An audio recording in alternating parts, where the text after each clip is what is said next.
Bu gün biz ümumi IT infrastrukturdan, şəbəkədən və sair bu kimi mövzulardan danışacağıq. Qonağımız Azalda IT departamentinin rəhbəri kimi çalışan Oruc Abbasovdur. Biz desək ki, konkret qaydalardır, qaydalarla gedirəm, amma onda nəsə əldə etmək çox çətin, ya çox çətin olacaq, ya da mümkün olmayacaq. Şəbəkə infrastrukturun ideal deyilsə, qalan məsələlərin heç bir mənası qalmayacaq. Müdir hansı tipdə işləməyi sevirsə, ona uyğunlaşmalısınız.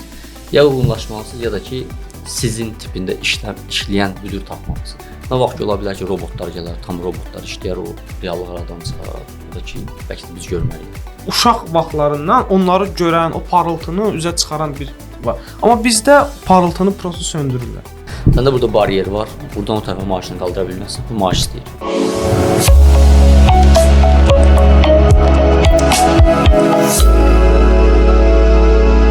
Hər kəsə salam. Bu gün IT Talks Azərbaycanın növbəti çəkilişidir. Bu gün biz ümumi IT infrastrukturdan, şəbəkədən və sair bu kimi mövzulardan danışacağıq. Qonağımız Azalda IT departamentinin rəhbəri kimi çalışan Oruc Abbasovdur. Oruc bəy, xoş gəlmisiniz. Salam, xoş gördük. Salam, çox sağ olun ki, bizim dəvətimizi qəbul elədiniz. Çox sağ olun, təşəkkür edirəm. Başlamazdan öncə istəyərdim indi izləyicilərin bir sualı olacaq ki, bəs bizim pingvinimiz hardadır? Onu mən deməliydim. Pingvinimiz müvəqqəti olaraq Antarktidadadır. İstirahət eləyir. Növbəti inşallah podkastımızda pingvinimiz qayıdacaq. İnşallah. Xoş gəlmisiniz Kamran. Yeni il səhər düşüb. Bəli, sizə Yeni də. səhər düşüb. Sağ ol. Elşən müəllim istirahət eləyib gəlib, yəni sualları çox olacaq, hazırlaşın. Oruc bəy, sizə necə yeni il 2026 necə təsir edib? Necə başlayıb? Yaxşı, gözəl. Yaxşıdır. Oldu. Allah, super. Super. Heç nə, onda çox intizarda buraxmadan biz başlayaq sualımıza. Adət ənənəmizi pozmadan. Bəli, başlayaq. Oruc bəy, biz bildiyimiz qədər siz şəbəkədən başlamışdınız və uzun illərdir ki, IT deyəndə ilk ağla gələn elə şəbəkə idi. Nə baş verdi ki, bir müddət bilməm fikir vermişdiniz və yaxud da yox, şəbəkə sahəsi unuduldu. Hamı başladı DevOps-a getməyə. Elə o anda Elşən müəllim də DevOps-a getdi. Yəni kiber təhlükəsizlik bu sahə nəyə görə unuduldu? Mən sizə bunu unuduldu deməzdim. Daha çox, bir ara çox trend oldu. Ümumiyyətlə, bizdə bazarda belə bir şey var ki, bir şey trend olur. Başlayır kurslar, həmin o məsələn, bir ara şəbəkə başladı, indi proqramlaşdırma başlayıblar, onu durmadan təbliğ eləməyə, cəmaatı öyrətməyə falan. Və bir müddət sonra o qədər çox şəbəkə admini oldu ki, artıq bazarda iş tapa bilmədilər. İş tapa bilmədilər, digər sahələrə başladılar yönəlməyə. İndi bu dəqiqə proqramlaşdırma üzrə gedir də, yəni hər kəs proqramistdir, hər kəs kod yazır, amma heç kim iş tapa bilmir. Şəbəkə də bunun kimi əslində unudulmayıbdı, amma müəyyən bir bazarın ehtiyacı var da, o ehtiyac artıq ödənibdir ya da daha çox adam artıq şəbəkəyə yox, başqa sahələrə yönəlir. Bir də ki, IT artıq böyüyüb də. Əvvəlcə DevOps yox idi, proqramlaşdırma belə demələr yox idi. Yeni sahələr yaranıb, insanlar daha başqa sahələrə də yönəlirlər. Amma şəbəkə ölməyib, şəbəkə var və mütləq olan bir şeydir. Yəni çünki bir altyapı deyirlər də buna. Yəni şəbəkə mövcud olmasa, yəni biz bir-birimizə heç mail belə göndərə bilmərik. Nə bilim, çox basic bir şey girib Facebookda belə nəsə search eləyə bilmərik, çünki şəbəkəmiz yoxdur da. Yəni bu mütləq olmalıdır və həmişə də olacaq. Yəni avtomatlaşır düzdür, durmadan yeni funksiyalar çıxır, yeni məsələn SD-WAN texnologiyası var, məsələn artıq spesifik şeyləri, məsələn komandalar yazmağa ehtiyac yoxdur, özü konfigurasiya eləyir, özü qoyur, amma yəni buna ən azından nəzarət edən insan lazımdır. Ola bilər ki, bir şirkətdə əvvəlcə 10 nəfər şəbəkə admini var idi, indi o 5 nəfər, 6 nəfər deyil. Amma bu tam olaraq yox olması anlamına gəlmir və yox olma ehtimalı yoxdur, yəni mümkün deyil. Nəsə tam olaraq olar ki, tam olaraq yoxa çıxar ümumiyyətcə olmaz, amma şəbəkə mümkün deyil. Ən azından nəzarət eləməyə bir nəfər, 2 nəfər üstündə durmalıdır. Yəni belə. Biraz indi şəbəkədə daha çox, indi biz hansı mövqedən yanlışız deyəcəksən, kurslar trend olanda eləyir bunu, amma mən görürəm ki, məsəl üçün şəbəkə, seni və s. bu tipli təlimlər artıq belə wow maraq görmür, sanki insanlar daxildən yetişməyə doğru gedir. Məsəl üçün şirkət X bir junior gəlir, həmin junior daxildə yönləndirilməklə tutaq ki, şəbəkə istiqamətləndirilir və ya oradan da başlayır inkişaf eləməyə, gələcəkdə həmin şirkətin bir şəbəkə administratoru olur. Yəni mən düşünürəm ki, bunun da bir belə deyim də məsələsi və bunun problemi var və sizə ümumiyyətlə bir sual verin bununla bağlı, şəbəkədən başlamışıq da. Şəbəkəni öyrənmək üçün bax indiki dövrdə cloud-a mı yönəlmək daha yaxşı olar, yoxsa elə on-premise-dənmi başlamaq lazımdır? Siz indi mən düşünürəm ki, əvvəllər on-premise-dən başlamısınız da bunu öyrənməyə. Və indiki dövrlə ayaqlaşma məsələsi necə? Yəni cloud-la mı öyrənməyə başlasınlar, yoxsa müasir texnologiyaları mı daha çox öyrənməyə başlasınlar? Çünki indi Azalda çalışırsınız. Mən düşünürəm ki, Azalın şəbəkə infrastrukturu olduqca böyükdür. Yəni oradakı biz təcrübədən irəli gələrək necə düşünürsünüz məsələni? Amma belə deyim, ümumiyyətlə şəbəkə, sistem, DevOps, hansı sahələr olsun, proqramlaşdırmanı demirəm də, bura qatmıram. Birinci helpdesk-dən başlamaq lazımdır. Çünki helpdesk bilikləri olmadan mümkündür şəbəkəyə, sistemə və ya başlamaq və davam etmək də mümkündür. Amma müəyyən bir yerlərdə görəcəksiniz ki, qarşınızda nələrsə kəsir, nəyisə basic şeylər var, hansı ki bilmirsiniz bu və sizə çox böyük çətinliklər yaradır. Və bəzən heç anlamaya bilərsiniz, amma nədəsə ilişə bilərsiniz, məsələn davam edə bilməzsiniz, amma bunun kökündə nə yatır onu belə anlaya bilməzsiniz. Ona görə birinci helpdesk-dən başlamaq lazımdır. Bir də bayaq dediniz ki, adətən şirkət daxildən yetişdirir bunu. Bəli. Yəni adətən juniorlar bəli daxildən götürməyə daha çox üstünlük verirlər. Çünki nəyə görə? Daxildə öz bilirsən, tanıyırsan, bilirsən hansı formada işləyir və hansı potensialı var və sizə nə verə bilər. Ona görə daxildən götürmək daha üstünlük tuturlar. Amma yəni kənardan da yenə olur, amma bəli düz deyirsiniz ki, çox az olur. Öyrənməyə başlamaq da dediyim kimi helpdesk-dən başlamaq, ümumi bütün IT üzrə anlayışları qavramaq, malik olmaq, ondan sonra ki, artıq özü seçməlidir ki, əslində şəbəkəyə, bəlkə də helpdesk-də işləyəndən sonra görəcək ki, sistem daha onun üçün maraqlıdır, DevOps tərəf daha maraqlıdır. Bəlkə də deyə bilər ki, proqramlaşdırma daha uyğundur və yaxud da nə bilim, təhlükəsizlik daha uyğundur. Yəni ona görə də bazı məncə helpdesk-də, helpdesk-dən başlamaq lazımdır. Birbaşa nədənsə digər bir şeydən başlamaq məncə uyğun deyil. Düz razıyam məsələ ilə. Ümumiyyətlə mən düşünürəm ki, fərqi yoxdur hansı sahəyə yönəlsə sonradan. Ümumiyyətlə şəbəkənin o bəzən biz deyirdik CNA səviyyəsində bilmək yaxşı olardı. Yəni kiber təhlükəsizliyə gedəcəksə mütləq bunu bilməlidir. Hətta mən bəzən deyirəm tələbələrə ki, yəni şəbəkə belə deyim də IT-nin bir sütunudur. Yəni sənin şəbəkə infrastrukturun o dərəcədə yaxşı olmalıdır ki, səndə ola bilər ki, serverlərin güclüdür, application'un yaxşı yazılıb. Şəbəkə infrastrukturun ideal deyilsə, qalan məsələlərin heç bir mənası qalmayacaq. İlk öncə hər şey şəbəkədən başlayır. Atak olunanda da şəbəkədən başlayacaq. Bəs siz nə düşünürsünüz? Bax, misal üçün sizə görə ideal bir roadmap-də siz özünüz qursaz, dediniz ki, helpdesk biliyi mütləqdir. Növbəti hansı stepləri olmalıdır sizə görə? Baxın, yenə deyirəm, insan helpdesk-də işləyəndə artıq qərar verir ki, mənim üçün hansı sahə daha maraqlıdır. Hansı sahə daha çox pul gətirir, yox, hansı sahə mənim üçün daha maraqlıdır, ona yönəlməlidir. Məsələn, işlədikcə baxır ki, məsələn, helpdesk-də məsələn şəbəkə daha maraqlıdırsa, artıq başlasın şəbəkəni öyrənməyə. Amma ola bilər ki, yəni çox olur da, baxır ki, mənə təhlükəsizlik daha maraqlıdır. Elə adam olur ki, mənə DevOps daha maraqlıdır, o sahəyə gedir də. Eminli buradan başlayın, bu tərəfə gedin deyə bir şey yoxdur qətiyyən. Bu dəyişə də bilər. Məsələn, bu günləri bir helpdesk işləyirsiniz, məsələn 5 ay, 6 aydır kimsə işləyir və şəbəkəyə yönəlmək istəyir. Yönəlir, sonra daha maraqlı sahə görür ki, məsələn, nə bilim, robotexnika daha maraqlıdır məsələn, nə bilim, database daha maraqlıdır, ola bilər. İndi sahələr də getdikcə çoxalır, IT genişlənir, yadlar çox genişlənir. İndiyənə kimi governance yox idi, indi məsələn governance var, risk management var, incident var, nə bilim. O qədər böyüyüb, genişlənib ki, yəni seçim həddindən artıq çoxdur və burada artıq bu dəqiqə trend nədədirsə ona gedim yox, bu dəqiqə nə bilim daha çox maaş nəyə verirlər ona gedim yox, sənə daha maraqlı olan nədir ona gedim, o daha çox pul gətirəcək eyni zamanda. Yəni çünki bir müddət sonra bu pul verir amma mənim üçün heç bir maraqlı deyil. Artıq orada siz inkişaf edə bilməyəcəksiniz. Çünki inkişaf etmək istəməyəcəksiniz də. Ona görə də birinci növbədə maraq. Hansı tərəfə maraqlıdırsa, məndə ümumiyyətlə institutda oxuyandan mən şəbəkə tərəf maraqlı olub. Gəlmişəm şəbəkəyə. Şəbəkə gəlmişəm deyə birinci helpdesk-dən başlamışam, sonra keçmişəm şəbəkəyə də.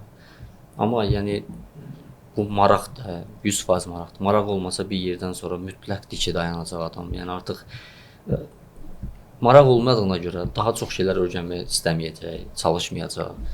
Ona görə də bir yerdə ilişib qalacaq da. Yəni ümumiyyətlə insanlar bir yerə kimi mid-level-a kimi hər kəs gəlib çatır. Seniora keçmək çox az insan olur ki, seniora keçir. Ya komfort zon yaranır, ya komfort zonda da, yəni əslində artıq sizə maraqlı deyil bu iş. Sadəcə gələn taskları icra edirsiniz. Rutinləşib də, yəni rutinləşib, ona görə seniora qalxmır. Seniora qalxandan sonra da ki, ümumiyyətlə arxitektdə isə həddən artıq az adam keçir. Həddindən artıq. Oradan sonra bir ümumiyyətlə karyerada bir nöqtələr olur ki, həmin o nöqtədə biraz daha səy göstərmək lazımdır. Bir şey nəyəsə hazırlaşanda belə, nəsə öyrənirsiniz, tutalım ki, məsələn, kimsə açır seni öyrənir. Bir elə bir qırılma nöqtəsi gəlir ki, burada nəsə çətin olur. Oradan o tərəfə keçmək hər adam keçə bilmir də. Artıq çətinlik olanda artıq insanlar getmək istəmir də. Marağını da ancaq atır insanlar. Artıq orada qırılır. Ona görə də ancaq birinci növbədə maraqlı olan hansısa ona getmək və o qırılma nöqtələrində gərək dayanmayasınız. Yəni durmadan çətindir, üstünə gedəsiniz, öyrənəsiniz, ondan sonra nəyəsə nail olacaqsınız mütləq. Bax, indi şəbəkə tərəfini aşağı-yuxarı bildik də məncə bu burdan kifayət eləyir. Mənə bir sizinlə maraqlı. Siz indi departament rəhbərisiniz, idarəetmə istiqamətindəsiniz. Biz də həmişə idarəetmə ilə bağlı yanıqlıyıq daha çox. Biz Azərbaycanda söz adından danış, mənim adımdan danışma. bizim istədiyimiz, o görmək istədiyimiz belə idarəetmə metodu hal-hazırda bütün şirkətlərdə yoxdur.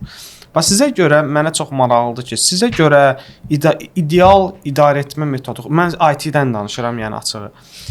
İdeal idarəetmə metodu necə olmalıdır və burada məsələ misal üçün əməkdaşların görülməsi, əməkdaşların düzgün qiymətləndirilməsi ola bilər. Hər o dediyiniz məsələ var, misal üçün bir adam helpdesk kimi gəlir, onu necə eləyək ki, görək və onu bir misal üçün gələcəkdə sizin müavininiz kimi bir səviyyəyə çatdıra bilər. Yəni bu necə olmalıdır bu proses? Yəni bu menecerlər nə etməlidir bunun üçün? Bir sözlə də deyir ki, pis işçi yoxdur, pis menecer var. Nə cür bilmirəm. Mən elə demədim, amma gəldi, amma elə çıxdı. İdarəetmədə tam olaraq belə bir şey yoxdur deyəsiz ki, müəyyən konkret qoyulmuş qaydalar var və bu qaydalarla tam olaraq hərəkət etmək lazımdır. Məsələn, KPI-lər qoyulubdur işçiyə və tam olaraq KPI-lərin əsasında formalaşır və onun əsasında insanlar hansısa bir pillələrə gətirilir. Belə bir şey desək, səhv demiş olarıq. Yəni düzdür, bu KPI-lər var, bu KPI-lər əsasında işçilərin performansı izlənilir falan. Amma bütün qərarlar veriləndə tam olaraq bütün qərarlar IQ ilə verilmir də, bu da EQ də var. Yəni hansı işçi, məsələn, adi işləyirik, məsələn, baxırıq ki, işçinin yanaşması hansı formadadır bu. Bir də insan münasibətləri də var, bu da işin içinə girir illa ki. Yəni bu işçi necə davranır, xasiyyəti necədir? Ümumiyyətlə hər kəs istəyir ki, məsələn mənim xasiyyətim bu formadadırsa, hamı istəyir ki, ətrafında olan insanlar da aşağı-yuxarı həmin xasiyyətli insanlar olsun da. Məsələn, mən biraz sərtəmsə, məsələn, ətrafımdakı insanlar daha mənim tipimdə olmasını eləyərəm. Rəşən müəllim sənə izah eləyir, konkret o sənsən. Aha. Elə insanlar var ki, məsələn, daha çox problemlərə daha mülayim yanaşır da. O mənəm. Və ətrafda da insanların elə mülayim olmasını istəyir. Burada düz səhv deyə bir şey yoxdur. Amma yəni tam olaraq insan istəyir ki, ətrafında da ki, özü tipində düşünən insanlar olsun da. Məsələn, hansısa bir problem var, tam ki, bizneslə bağlı hansısa bir problem var. Burada bir qərar vermək lazımdır. Mən sərt qərar verən insanamsa və mən istəyirəm ki, o sərt qərarı verəndə mənlə işləyən insanlar da həmin bu qərarla razılaşsın və məndən belə getsin də.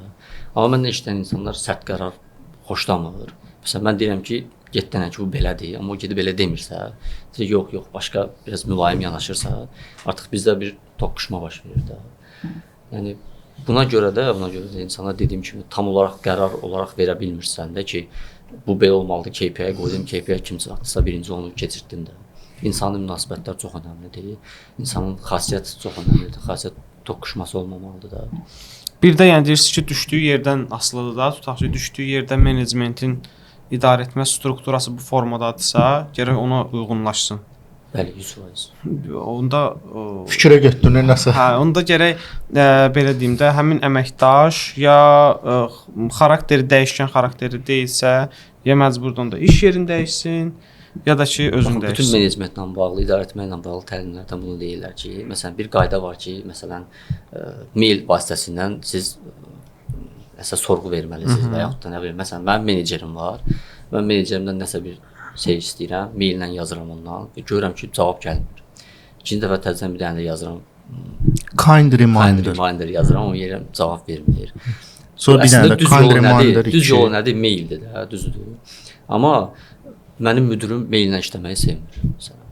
O WhatsApp-la xoşlayır ki, WhatsApp-la yazım. Və ya elə müdir ola bilər ki, deyir ki, mən məsələn harasa gedirəm, yol üstü gəl, məsələn harasa hansısa bir idarəyə gedir, gəl məndən bir də yanımda danış. Belə sevir.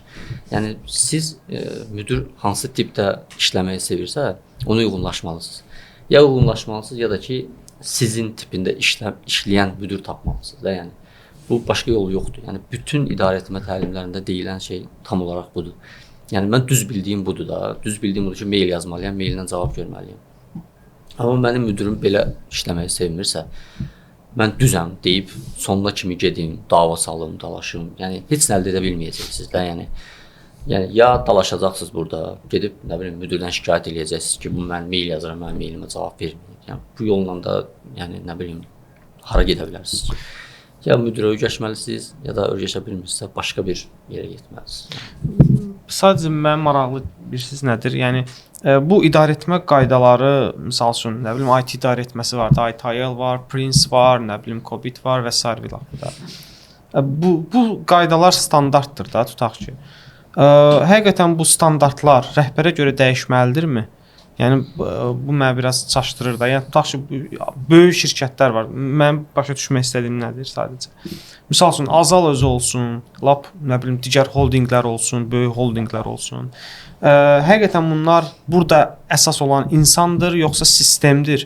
Yəni insan dəyişəndə yəni sistem də dəyişilməlidirmi, yoxsa sistem stabil qalmalıdır, sadəcə altda insanlar dəyişə bilər? Yox, sistem dəyişmir. Sistem tam olaraq kökündən dəyişmir. Sistem məsələn 100% verilən qaydalar budursa, məsələn, ITL-in qoyduğu standart qaydalar var da, tam ki, budursa, o 90%, 80% işləyir, amma 100% işləmir. Yəni insan münasibətləri dəhşətli dərəcədə önəmlidir. Mənim məsələn hansısa bir idarə var, nəsə lazımdır da məsələn.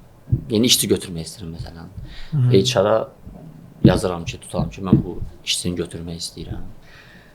Yəni mən bunu qaydalarla getmək istəsəm, məsələn, bir ay əldə eləyərəmsə, amma gedib məsələn ola bilər ki, HR müdiri elə bir insandır ki, gedib yaxınlaşıb danışsan daha tez əldə eləyə bilərsən bunu da. Amma mən qaydalarla getmək istəsəm, bir ayda əldə eləyəcəmsə, HR müdirini gedib otağına bir dənə danışacağamsa bunu 2 günə o pozisiyanı ala biləcəmsə, deyə bu yolla getmək daha uyğundur da. Bir ay niyə gözləyim ki? Və yaxud da nə bilim, satın alma ilə hansısa bir sifarişim var mənim. Satın alma qaydaları var ki, bu satın alma qaydalarına görə bu 6 aya alınır. Amma mən satın alma ilə gedib nə bilim, gedib danışıram, telefonla zəng edib danışıram, xahiş eləyirəm. Hansısa bir insani şeylər ortalığa girir, münasibətlər ortalığa girir və bunu 6 aya yox, artıq 4 aya alır. Bu daha rahat yoldur da, düzdür. Amma mən qaydaları da seçə bilərəm. Konkret qaydalar budur, qoyulubdur, 6 aya alınacaq və 6 aya gedə bilərəm də. Amma yəni görürsüz ki, belə işləmir də. Yəni biz desək ki, konkret qaydalardır, qaydalarla gedirəm, amma onda nəsə əldə etmək çox çətin olacaq, ya da mümkün olmayacaq. Ona görə də insan amillərinə çox önəm vermək lazımdır məncə. Ümumiyyətlə hər bir şeydə insan amili önəmlidir. Məsələn deyir ki, bəzi insanlar var ki, oturur bütün gün oxuyur. Məsələn görürsüz ki, adətən instituta 700 balla girən, adətən deyirəm də bu həmişə demək olmaz. 700 balla və ya 690 balla girən insanlar həyatda çox uğurlu ola bilmirlər iş həyatında. Nəyə görə? Çünki ancaq oturur, oxuyur, oxumaqdan başqa bir şey yoxdur və işə də gəlir, ancaq işləyir. İnsan münasibətlər formalaşmır və bu münasibətlər formalaşmayanda, olmayanda irəliyə getmək çox çətin olur. Həqiqətən çox çətin olur. Bu düzdürmü? Bəlkə də düz deyil, amma yəni bu reallıqdır və bu Azərbaycan reallığı deyil. Bütün dünya reallığı bu formandadır. Nə vaxt ki ola bilər ki, robotlar gələr, tam robotlar işləyər, o reallıq aradan çıxar. O da ki, bəlkə də biz görməliyik. Amma hal-hazırda belədir də, yəni nəsə bir şey eləməksənsə insani şeylər çox önəmlidir. Nə bilim, gedib məsələn IT-dir də, düzdür, menecmentdir. Hansısa bir nə istəyirən hansısa bir şirkətə təzədən başqa bir şirkətə IT menecer kimi getmək üçün artıq bu daha çox insani şeylərlə, münasibətlərlə formalaşacaq da, olacaq da bu. Yəni digər IT-də işləyən insanları tanımalısınız, onlar sizi tanımalıdır. Feedback deyilən bir şey var da, yəni adi bir şey. Harasa aparıcı senior belə gedəndə hansısa bir feedback alırsınız da. Məsələn, mən hansısa bir işçini götürmək istəyəndə baxıram bu işçi harda işləyir? Məsələn, ABB-də. ABB-nin IT müdirindən soruşuram ki, tamam ki, bu necə bir insandır? Yəni bu feedback çox önəmli bir şeydir də. İnsan istəmir ki, kimsə başa düşdüm, CV-yə baxıram, görürəm ki, bu adam superdir, bunları bilir. Amma sonra ola bilər ki, elə Amma xarakter 0. Bəli. O xarakteri bilmək olmur. İntervyuda da bilə bilməzsiniz. Hansı ki suallar verim ki, amma tam olaraq onun xarakterini başa düşə bilim. Ona görə də feedback çox önəmlidir. Baxıram ki, məsələn, dediyim kimi Veysolda işləyir, artıq böyle onunla bir də işləyən adamdan soruşuram ki, bu necə biridir də. Ona görə də insani şeylər çox önəmlidir və bu həmişə də çox önəmli olacaq. Əslində bu almaq istədiyim cavablardan biri də buydu ki, belə deyim də siz də bir rəhbər kimi bunu təsdiqləməyiniz vacibdir. Çünki həqiqətən də bir tutaq ki, X1 əməkdaş, helpdesk olsun, fərqi yoxdur, lap supportda olsun. Bir irəli getməkdən ötürü mütləq şəkildə bu texniki biliklərdən savayı siz demiş, yəni insani münasibətlər, tanışlıq və s. Təbii ki, o demək deyil ki, gedib belə uyğunsuz tanışlıqlar qursun, amma hər bir halda strateji tanışlıqlar çox vacibdir. Çünki adam X1 pilləyə getmək istəyirsə, siz demiş müəyyən bir seniorlar tanımalıdır, middle'lar tanımalıdır. Ondan sonra tədbirlərə getməlidir. Tədbirlərdə həmin tanışlıqları əldə etməlidir. Utanmamalıdır münasibət qurmaqdan ötürü ki, həmin münasibətlərdə bu həm insana müəyyən bir karyera yolu gətirir, yəni irəli aparır. Çünki ola bilər ki, tanışdıq adam X1 şirkətdə işləyir, sabahsı gün X1 şirkətə getdiyi zaman həmin o şirkətdə rastlaşarlar və ya bunu intervyu edən adam eyni adam olar və s. Həm də ki, belə deyim də, onun digər formada karyerasına çox müsbət təsir eləyir və yenə daha irəli gedə bilir. Və düşünürəm ki, bu rəhbər məsələsində ən əsas açar nöqtə budur. Sən necə düşünürsən Kamran? Sən hamısını dedin də. Mən başa düşmürəm, qonaq sənsən, yoxsa Oruz müəllimdir. Yəni sən götürdün hamısını belə 360 dərəcə dəyişdin. Yox, mən Oruz bəy, mən suallar verirəm. Sən mən istəyirəm ki, bəli, o cavabını fırladırsan Oruz müəllimin üstünə və istəyirsən mən bilirəm ki, Oruz bəy mənim kimi düşünür. Yəni o mövzuda. Mən o cavabı Allah kimi. Sən ya 180 dəyiş, 360 dəyişməsən 180-də gətirir, sonra 360-a gətirir ki, Oruz müəllimdən dəyişilir onu. Bir də belə bir şey var, mən deyim. Mən bir dəfə işləyəndə şəbəkənin şöbə müdürüydüm. Mənim müdürüm məni çağırdı, dedi ki, sən görürəm, şüşə otaqdır. Deyir, görürəm hər gün, hər dəqiqə işləyirsən, komanda olaraq həmişə işləyirsiniz, dayanmırsınız, yəni nə vaxt baxıram işləyirsiniz, amma sən heç bir iş görmürsən. Necə yəni, mənim xəbərim yoxdur sən nə işlər görürsən. Yəni sən bunu deyir, işi görmək ola bilər ki, məsələn bunun 20%, 30%-dir. Bəlkə də bir 80%, 70% bunun göstərməkdir. Sən işləyirsən, amma mən bilmirəm sən tam olaraq nə işləyirsən. Yəni yaxşıdır ki, bu helpdesk belə, yəni işləyir, gördüyü işi göstərə bilsin. Bəzi insanlar var ki, işləmir hətta, elə göstərir ki, onu ki, baxsan ki, o da bu nələrə qadirdir də. Amma heç olmasa işləyirsənsə, bu işi göstərməyi də bacarmalısan. Əgər sən ancaq işləyirsən və göstərə bilmirsənsə, yəni müdir onu görə bilməyəcək. Yəni mənim vaxtım yoxdur ki, oturum məsələn 100 nəfər IT işçi var, oturum hamı ilə bir-bir gedim, maraqlanım, baxım görüm kim nə iş görür də. Yəni yaxşı olar ki, işçi o işləyəndə o işi göstərə bilsin. Hansı formada göstərə bilsin, bu da bir şeydir. Yəni müdürü hansı formada görsə daha yaxşı olar. Məsələn, bəzi ola bilər ki, bütün mail yazım. Məsələn, həftəlik götürüm, rapor göndərim ki, mən bu işləri görmüşəm. Bəlkə bu uyğun ola bilər. Bəlkə prezentasiya hazırlayım, gedim məsələn, ayda bir dəfə prezentasiya edeyim ki, bir ay ərzində bunları gördüm. Və yaxud da bəzi adi şəbəkədə məsələn, şəbəkə admin var ki, oturur, nə task verirsənsə görür. Vəsiyo. Amma admin bu olmalı deyil də məncə. Oturmalıdır, baxmalıdır, məsələn, oturmalıdır, baxmalıdır ki, nə edə bilərəm? Daha yaxşı nə edə bilərəm? Məsələn, burada OSPF var, routing protokol. Bəlkə araşdırım ki, IRGP daha yaxşı olar. Gedim bunu müdirə göstərim ki, bax bunu IRGP-yə keçirsək, belə etsək, bu daha gözəl olar. Bu daha bizə nələr verə bilər, onu göstərim. O insanlar qabağa gedir. Yoxsa məsələn OSPF qurulub da, mən gedim belə. Bundan irəliləmək çox çətindir də. Göstərmək, ancaq yeniliklər gətirmək. Yeni bir şey yeyib təklif etmək ki, bunu belə yox, belə eləsə daha yaxşı olar. Məsələn, bu avadanlıqdan istifadə edib, bundan yox, bundan istifadə etsək daha yaxşı olar. Məsələn, nə bilim, guest Wi-Fi istifadə edirik məsələn. Burama bir dənə kapsül portal qoysaq belə şeylər əldə edə bilərik. Və yaxud da guestə internet verəndə gəlib məsələn deyirəm bunları məsələn bir dənə reklam yerləşdirə bilər, şirkət bundan pul qazana bilər. İşte belə təkliflər verdikcə o daha artıq rəhbər görür ki, bu ancaq sadəcə bir admin kimi oturub işini görmür. Yəni daha çox şeylərə layiqdir belə deyim. Artıq menecer lazım olanda məsələn şəbəkəyə menecer lazım olanda elə adamlar götürür. Yoxsa menecer kimsə çox yaxşı işləyir. Problem oldu, sırası həll edir problemi və yaxud da nə bilim, nəsə task verirsən, layihə verirsən görür. Bu menecerlik deyil də. Amma görürsən ki, bu artıq daha kor düşünür, daha üst səviyyə düşünür. Elə insanlar artıq gətirib hansısa bir rəhbər pozisiyasına qoyursan. Və yaxud da görürsən ki, bəzi insan var ki, çox yaxşı işləyir, amma heç kimin münasibəti yoxdur. Məsələn, görürsən ki, şöbədir, şəbəkə şöbəsi tutan ki, hamı gedir harasa bir yerdə, məsələn, işdən sonra bu getmir ki, yox, mən getmirəm. Ümumiyyətlə şey deyil də, talkative insan deyil də. Bu insan menecer ola bilməz, heç vaxt mümkün deyil. Münasibətləri normal formada qurmayan insan menecer ola bilməz. Yəni, ancaq oturub özüm işi görüm, yəni, heç bir halda mümkün deyil. Bir şey, yəni soruşmaq istəyirəm sizdən.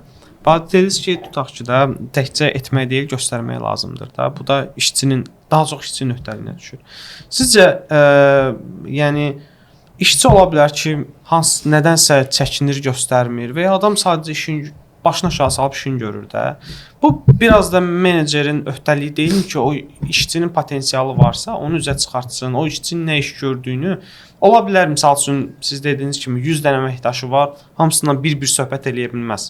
Amma bir strukturda onsuz da 100 nəfər varsa, bu artıq departament olmaq deməkdir. Departament olmalıdır, altında şöbələr olmalıdır, sektorlar olmalıdır. Və bu parçalandıqca artıq istər-istəməz datanı əldə eləmək daha asan olur. Nəticə olaraq siz departament rəhbərsinizsə, tutaq ki, 3 dənə şöbə müdüründən alacaqsınız həmin işçinin feedbackini. Həmin rəhbər elə bir struktur qurmalı deyilmi ki, yəni həmin işçinin nə iş görüldüyü də bilinsin də. Bəlkə işçi hansısa nədənsə çəkinir ki, mən bir də bunu göstərərəm, məni səhv başa düşərlər. Çox üzr istəyirəm, yaltaqlıq kimi başa düşülə bilər və ya səhv eləyərəm, birdən müdür hamının içində deyər ki, bu nədir, sən bunu səhv etmirsən və s. Sizcə bu necə tənzimlənməlidir ki, bu məsələ? Amma aşağı-yuxarı şöbə müdürü görürük da. Məsələn, helpdesk var. Məsələn, inkişaf edib keçmək istəyir şəbəkə şöbəsinə və ya sistem şöbəsinə. Helpdeskin şöbə müdürü zaten onu görür. O adam ancaq iş görsə də onu görür. Amma bunu sistemin şöbə müdürü və yaxud da şəbəkənin şöbə müdürü görmür. Məsələn, sistemə hansısa bir işçi lazımdır. O istəyir ki, helpdeskdən götürsün də, düzdür. O onu görmürsə, onun işlədiyini, o bilməyəcək ki, orada belə bir adam var da. Soruşsun da. Soruşacaq onsuz da. Yəni, amma ki, baxın, o şəkildə də mümkün deyə keçməyi. Amma ən rahat yolu. Məsələn, gəlib münasibət saxlamaqdır. Məsələn, gəlsin şəbəkə şöbəsində otursun onlara. Nə bilim, şəbəkə oxuyur məsələn. Gəlsin və illa ki ehtiyac var da, yəni buna. Gəlsin soruşsun, burada belə bir yerdə ilişmişəm. Bu necədir? Göstərsin ki, mən oxuyuram bunu, inkişaf eləyirəm. Və burada bəzi nöqtələr var. Burada ilişirəm, bundan da mənə dəstək. Həm özünə dəstək alacaq da. Həm də digər işçilər də görəcək ki, belə bir insan var, şəbəkəni öyrənir. Şəbəkədə işçi lazımdır. Müdürdən qabaq işçilər deyəcəklər ki, belə bir insan var helpdeskdə. Bunu öyrənir də. Bəlkə onu yoxlayaq. Bu daha tez yoldur. Elə də qabağa getmək olur. Amma gecdir. Daha gec ola bilər. Elşənin eşitmək istədiyi nədir? Onu deyim də sizə. Menecer onu tutmalı idi ki, yəni bunda o qabiliyyət var. Onu qabağa çəkməli idi. Bax, olmalı idi. Kim nə desə desin, mən razıyam. Mən belə deyim də, mən razıyam ki, əməkdaş özü cəhd eləməlidir, vuruşmalıdır, eləməlidir. Amma vallahi billahi elə əməkdaşlar var ki, baxın işıq saçır da, amma elə menecerin əlinə düşür ki, onun işığını söndürür da adam. Yəni sadəcə görmür, ya görmək istəmir. Mən dediyim şey insanlar deyil də, sistem. Sistem elə qurulmalıdır ki, yəni o parlaq işıqlar çıxmalıdır. Bu gün deyəcəm güləsə. Bu gün Azərbaycan futbolu niyə görə misal üçün o səviyyədə deyil də? Niyə? Biz aidləmə danışaq. Niyə misal üçün Gürcüstan getdi Avropa çempionatında biz gedə bilmədik? Çünki Gürcüstan o uşaq vaxtlarından onları görən, o parıltını üzə çıxaran bir var. Amma bizdə parıltını prosta söndürürlər. Aydındır? Yəni ona görə də uşaqlıqdan çıxmır bu. Böyüyəndə də yəni də bacarıqsız küçdən adamla tapırlar, çıxardılar ki, get futbol oyna. Bax eyni şey bütün IT, təkcə IT yox, maliyyə olsun, digər hamısına aiddir. Yəni elə rəhbər elə olmalıdır ki, yəni o aşağını əli aşağıda olmalıdır, görməlidir, o işıqları dərk eləməlidir, çəkib gətirməlidir. Mən bundan yanayam. Sabahsı gün o rəhbər gedəndə də əgər bir yerdə belə deyim də struktura insanlardan çox asılıdırsa, o yerdə sıxıntı var. Yəni belə çıxır ki, sabahsı gün X bir adam gələcək. Mən demirəm zaten asılıdır. Amma X bir adam gələcək, oranı batıracaqsa da onda bu şirkət niyə qalxmışdı? Aydındır. Məsələn, bax Veysaloğlu'nu deyirsiniz, Azalı deyirsiniz və s. Bu tipli şirkətlər mənim düşüncəmdə insandan asılı şirkətlər deyil. Ora əli getsin, vəli gəlsin, oranın strukturası dəyişilməyəcək də. Yəni qətiyyən asılı deyil. Qoyduqları bir infrastruktur, qoyduqları bir struktura var. Qoyduqları bir o talantları misal üçün dartıb gətirmə bir strukturası var. Adam deyir ki, qardaş, X rəhbər gəldim, aşağıdaşları ancaq bu cür görə bilərsən sən. Yəni mənim demək istədiyim budur. Yəni bu böyük şirkətlərdə var, aşağılarda yoxdur deyə. Aşağılarda da ki, yəni heç nə də o baxır o talantların çoxu ya batır gedir, ya özlərini göstərə bilmirlər, ya siz demişsiniz, sakit həlim bir xarakterdədirsə, o sadəcə nə helpdesk kimi qalır, onu bir sistem adminə demirəm rəhbər. Məsələn, sistem adminə gəlməyə çox uzun çəkir və sair bilaxır. Mənim demək istədiyim hissə budur. İndi nə dərəcədə razılaşırsınız ya yox? Mən deyim, yəni sistem heç vaxt insandan asılı deyil. Böyük balaca şirkətlər deyəndə böyük şirkətlər heç vaxt asılı deyil, ola da bilməz. Yəni məsələn IT müdiri varsa, onun successor var. Successorda IT müdirlə bir yerdə bütün proseslərin içində olur. Yəni hansı ki IT müdir birdən çıxarsa, çıxardarlarsa, nəsə olarsa, successor sırası onu əvəz eləyir. Və işçilər də elədirsə, bir işi görən heç vaxt bir nəfər olmur. Məsələn, şəbəkənin switching hissəsini heç vaxt bir nəfər görmür. İstənilən hansısa bir layihə olanda, layihə başlananda heç vaxt bir nəfər görmür o işi. Minimum 2 nəfər orada iştirak edir ki, birdən birində nəsə olarsa, adi məzuniyyətə çıxdı və yaxud da nə bilim, nədənsə problem oldu, ya o çıxdı, ya çıxartdı, vardı. Heç vaxt oradan asılı olmalı deyil. Və elə də deyil də, böyük şirkətlərdə qətiyyən, ola bilsin balaca şirkətlərdə məsələn bir dənə şəbəkə admin var, bir dənə sistem admin var, bəli. Ondan asılı əslində o da düzgün deyil, olmamalıdır. Adi bir şey sistemləri də quranda hər yerdə high availability ilə qururlar da, yəni hansı ki bir dənə avadanlıq olmur, 2 dənə avadanlıq var. Biri sağdan çıxanda o birisi sırası onu doldurur, yükü doldura bilir. Heç balda asılı deyil. Digər bir məsələyə gəldikcə isə hansı ki mütəxəssisi görmək, onu inkişaf etdirmək, ya deyirsə müdürü yaxşı olmaya bilər. Müdür yaxşı deyilsə, yəni bu da başqa yol. Ya mübarizə aparmalısan, həmin müdürü işdən çıxartmalısan. Və yaxud da sən gedib daha başqa bir yerdə işləməlisən. Bir işçi qalırsa 10 il helpdesk işləyirsə və bir yerdə işləyirsə, amma yenə də helpdeskdir, amma heç yerdə getmirsə, bu insanın özündə problem var. Yəni helpdeskdə nə qədər işləmək olar? 2 il, maksimum 3 il olar da, yəni. Artıq sən yenə də inkişaf eləmirsənsə, bu işi yerini dəyişdir də, yəni. Belə insanlar var, mənim karyeramda olubdur. Heç nə deyinir, ancaq deyinir. Problem var, işdir, problem var, amma getmir. Yəni problem görürsən, problem var. Getmirsənsə, ya həqiqətən bura pisdirsə, deməli sən də bunu pis yerə layiqsən. Və yaxşıdırsa, sən sadəcə deyilən insansan. Alternativ yoxdur. Ya müdirlə işləyirsən, görürsən alınmırsa, gedib özünə başqa bir iş tapırsan. Yəni Azərbaycanda bir dənə şirkət deyil, 2 dənə şirkət deyil, yəni 100 dənə şirkət var. Yüzəl bir dənə yerdəsən özünə yer tapa bilmədin. Amma sən yenə də qalmısan burada. 10 ildir işləyirsən helpdesk. 10 ildir deyinirsən ki, məsələn, mənim maaşım azdır. 10 il deyirsən ki, mənə dəyərləndirilmir. 10 il deyirsən və eyni gedirsə, bu sənin özündə problem var. Yadıma bir də söz demək istəyirdim. Hə, de. Onu deyim qutarım. Deməli, Toğrul bəy var bir Toğrul Əlişbər, bilməm tanıyırsınızsa, o bir dəfə belə bir misal çəkmişdi. Demək olar ki, adını çəkirsən, tanıyırıq. Yaxşı misallar var. Deməli, bir məsələ danışmışdı ki, deyir, bir gün bir adam gedir, skameykada bir adam oturub iti ilə bir yerdə görür ki, iti cingildəyir də, deyir, uyuyur ki, deyir, bəs niyə uluyur? Deyir ki, bəs şimdi gedir, abratla qaydan deyir ki, bəs niyə hələ də uluyur da və iynənin üstündə oturub, deyir, hələ niyə durmur? Deyir ki, onu deyir, yerindən durğuzacaq qədər ağrıtmır da, deməli hələ. İndi bizdə də helpdesk ona çıxmırsa, deməli belə 10 il bunu push eləyəcək heç nə yox imiş da orada ki, bu adam çıxsın, bir karyerasını dəyişsin. Heç indi başla sən. Baxın, deyinir axı, durmadan məsələn olur, ancaq şikayət edən insanlar var. Ancaq şikayət edir. Bu insanın şikayəti qurtarmır. Və bu insan şikayət eləyəndə digər ətrafındakı insanlara da başlayır o virus da yayılır. Bəli. Hamı başlayır şikayət edir. Bir də baxsınız ki, bir dənə timdir, hamı şikayətçidir. Amma soruşsan ki, belə nədən şikayətçisin? Yoxdur şikayəti. Sadəcə belə bir şeydə yayılıbdır, bu da şikayət edir. Bir dənə sürey meyvə kimi olur. Bəli. Sağlam meyvəyə. Artıq menecer o şikayətlərinə də şey eləyə bilmir, həll eləyə bilmir. Məsələn, ola bilər ki, tutalım ki, bu insan məsələn çox güclüdür məsələn. Atıram da məsələn 2000 manat maaşa layiqdir, amma biz veririk ona 1500 manat əmək. Və artırmağa çalışırıq, amma artıra bilmirik də. Mümkün deyil də məsələn, burada bu baryer var, burada artıra bilmirik. Və bütün günü deyinir. Həqiqətən də 2000 manata layiqdir. Və deyirsən ki, biz sənə bu 2000 manat əmək haqqını verə bilmirik də. Amma sən bizim üçün dəyərlisən, amma mümkün deyil də. Burada qeyd sistemində burdan o tərəfə mümkün deyil, eləyə bilmirik. Amma adam getmir. Adam qalır işləyir, sənin üçün də uyğundur işləyir, amma deyinir. Amma bir müddət sonra görürsən ki, bunu deymək bütün komandanı məhv edir. Sən məcbursan artıq o adamı işdən kənarlaşdırasan. Çünki artıq burada özü getmirsə artıq məcbursan sən kənarlaşdır. Başqa yol yoxdur yəni. Çünki onu da necə kənarlaşdırasan? Burada da böyük bir şey yaranır. Yəni işdə necə əslində çox yaxşı işləyir, çox yaxşı hissidir, hər bir şeyi yerinə yetirir. Nə task verirsənsə eləyir. Səndə burada baryer var. Buradan o tərəfə maaşını qaldıra bilməzsən. Bu maaş istəyir. Və maaş istəyir deyə oturub deyinir. Oturub sadəcə söhbət edirsən ki, bax sənə ay Əli, ay Vəli.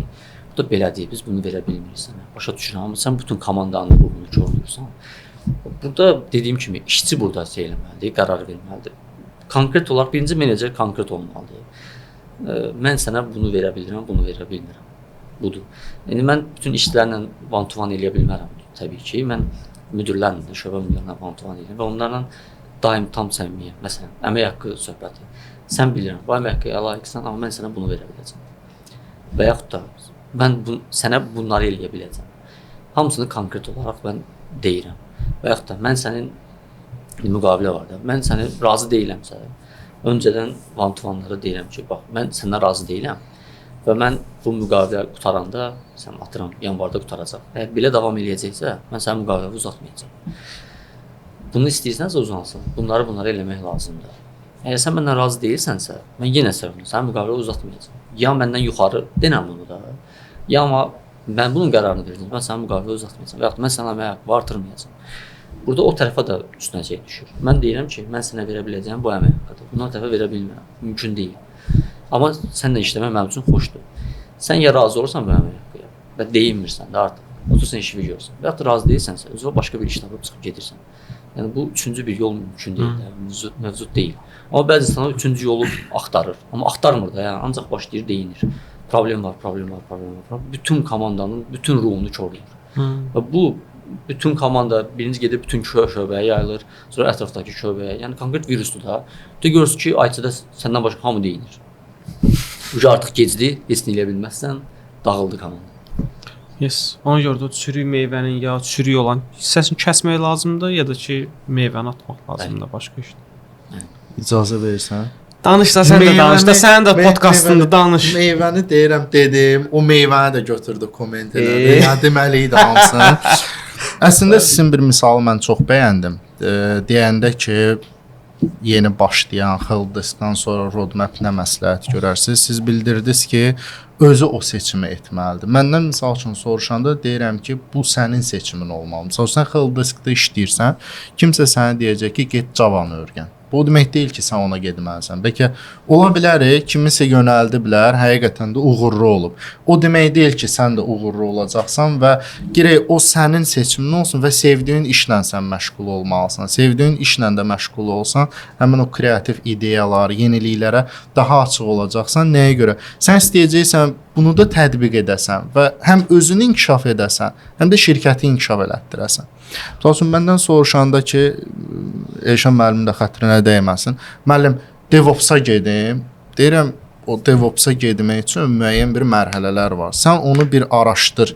Sən bu pillələri keçə biləcəksən və yaxud da keçə bilməyəcəksən. Gördün ki, sənə çətindir, bəlkə sənə kiber təhlükəsizliyi daha yaxın olacaq və yaxud da sysadminliyi rahat olacaq və yaxud da net adminliyi rahat olacaq. Həmişə deyirəm, seçim öz seçimin olmalıdır. Bir də sizin bir misal var idi. oturur 5 il, 10 il helpdeskdə tərpənmir. Bir neçə belə bir tələbələrim də olub. Zəng vururlar, məsəl üçün o deyinmək məsələsi də. Kamran müəllim, mən 2 ildir helpdeskdəyəm. Mən keçid eləmək istəyirəm, keçid edə bilmirəm, qalmışam, iş axtarıram, iş tapa bilmirəm. Mənim ilk sualım o olur. Keçid etmək üçün sən 2 il ərzində nə elədin? İdyanır.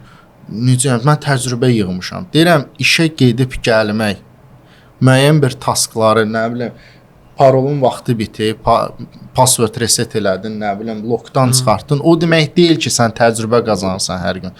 Təcrübə odur ki, sən özünü inkişaf elətdirirsən və o inkişaf elətdirdikcə də nəyisə tətbiq edirsən. Əslində o müəllimin o misalını mən çox bəyəndim. Sizə təşəkkür edirəm. Hər zaman da bu tələbələrimə də deyirəm, bu hissəni də hər zaman onlara göstərəcəm. Çox sağ olun. Bu qədər.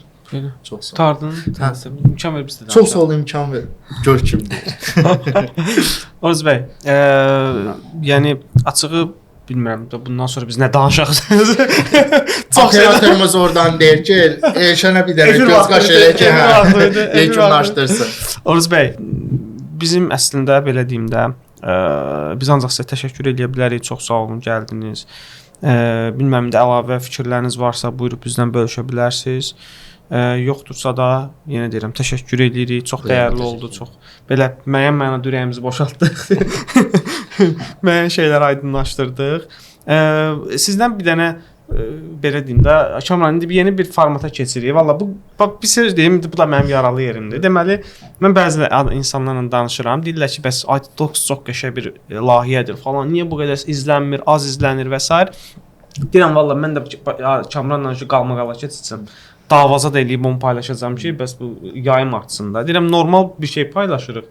Valla o qədər çox artmır, inkişaf getmir və bu yandan da biz qonaqları dəvət edəndə görürsüz, qonaqlar belə şey edir ki, yox, mən çıxmaq istəmirəm və ya nə bilim elə. Şimdi qonağı da biz güc bala ilə çağırırıq. Oruz bəy, sizdən bir dənə qonaq adı istəyəcəyik ki, həmin qonağı deyirsiniz, biz onu çağırırıq, gətiririk. Belə onu belə o güc altında saxlayırıq ki, mütləq şəkildə bura gəlsin. Həmin qonağı mən sizdən eşitmək istəyərdim. Mən Ülvi Babaşov deyə bilərəm, məsələn, VSO-nun IT direktoru. Məncə pərakəndə sektorda IT necə işləyir, biraz fərqli işləyir, çox fərqli işləyir.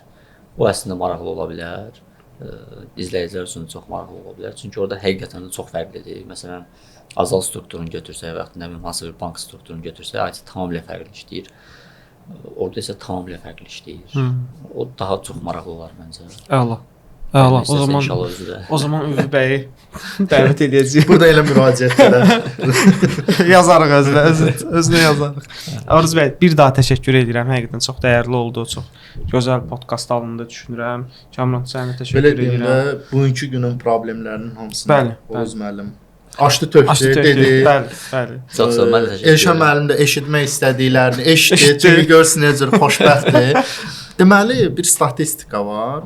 Biz hərdən özümüz də oturub baxırıq dəfələrlə. O dərəcədə maraqlı podkast alınır da. Mən bir məqama fikir verdim. Elşən mənim sonda gülürsə, deməli qonaqdan almaq istədiyini aldı. Yəni eşitmək istədiyini eşitdi. Gülmürsə, deməli yox, eşitmə. Siz fikir verdiniz podkastda. 180 dəyişir, deyir sonra 360 atır qonağın üstünə. Bunu davam elə, bunu eşitmək istəyirəm. Xoşu gəlir. Onda da bu cür xoşbəxt olur. Bəli, aldığımı aldım. Çox sağ olun, təşəkkür edirəm dəvət üçün. İnşallah ki maraqlı oldu. İnşallah izləyicilərə də maraqlı oldu. Çox sağ olun. Təşəkkür edirik. Çox sağ olun. Bu gün biz IT infrastrukturdan, şəbəkədən və menecmentdə olan bəzi problemlərdən danışdıq. Qonağımız Azalda IT departamentinin rəhbəri kimi çalışan Oruc Abbasov idi və o sonda o möhtəşəm sözümüz öyrənin. Öyrədin.